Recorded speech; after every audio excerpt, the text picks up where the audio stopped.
If you couldn't make it out from the name, aggro sniping is sniping with aggression, constantly moving and exposing yourself just to maybe get an angle on someone and hit a quick shot. It might sound a little counterintuitive, but when it works, which it will if you get good at it, it might be the most satisfying thing to do in all of Phantom Forces. So today, I'm going to go over 3 tips that will help you become a better aggro sniper so you can show off to all of your lobbies and constantly get vote kicked. But before I get into that, please consider dropping a like and a sub. It does help me out a ton, and this video did take me a little while to make.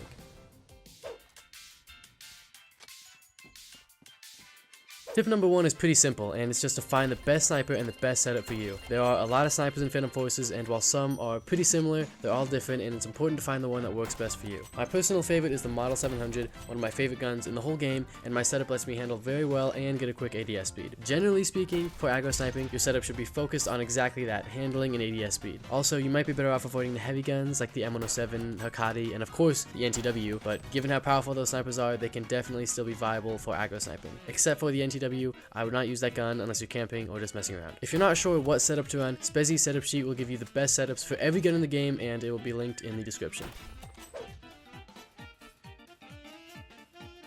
Tip number 2 may be a little self-explanatory, but I cannot stress it enough. Always keep moving. More specifically, keep moving around the edge of the map where you can get good angles on people without being in a super obvious spot. This can be pretty easy on Desert Storm, as there are plenty of spots around the edge of the map where you can get good sniping angles, but on maps like Ravage, you'll have to expose yourself a little more to start seeing more people. And if you're really trying to keep your KD up, which sometimes I am, it can be smarter to just abandon a sketchy sniper duel and move somewhere else to keep the heat off of you. Sometimes it'll work and you can reach a spot where nobody notices you and you have easy shots on people looking the other way, but other times you'll run into somebody with a shotgun or an SMG and you'll wish that you just tried to win that sniper duel. And that's just all a part of aggro sniping. Sometimes it works, sometimes it doesn't, but when it does work, when you do leave that sniper duel and you rotate somewhere else and you get a quad kill on people looking at your previous spot or looking at your teammates, it is all worth it.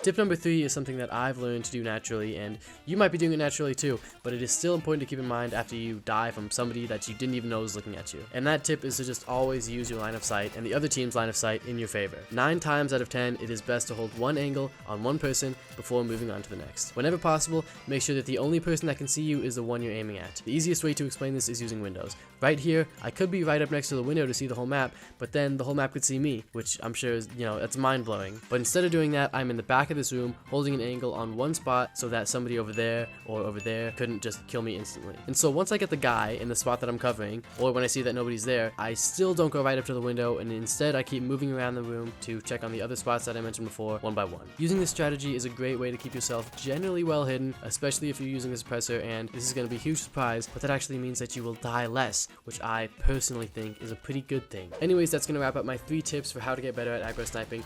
I've been playing Phantom Forces for over half a decade, and aggro sniping has always been my favorite thing to do. The sniping mechanics and physics in this game are just super unique and super well done, and you really couldn't find them anywhere else, so I do hope that this video helped you figure it out a little. Thank you so much for watching. If you enjoyed, you know what to do, and till next time.